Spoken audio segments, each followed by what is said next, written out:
Davanti a me c'è il Google Pixel 3a e oggi vorrei mostrarti come puoi aggiungere una password a Google Password Manager. Inizia aprendo le impostazioni e scorri fino a Trovare password e account. Poi premi su questo ingranaggio accanto a Google, seleziona Continua. Tappa su Google Password Manager e seleziona Aggiungi password. Ora inserisci tutte queste informazioni. In alto seleziona qualsiasi sito web o premi su Seleziona App e tocca quella scelta. Poi inserisci il tuo nome utente, email o numero di telefono, password e anche prendi alcune note utili. Quando hai finito premi su Salva nell'angolo in alto a destra.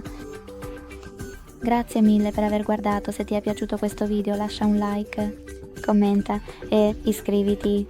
Ciao!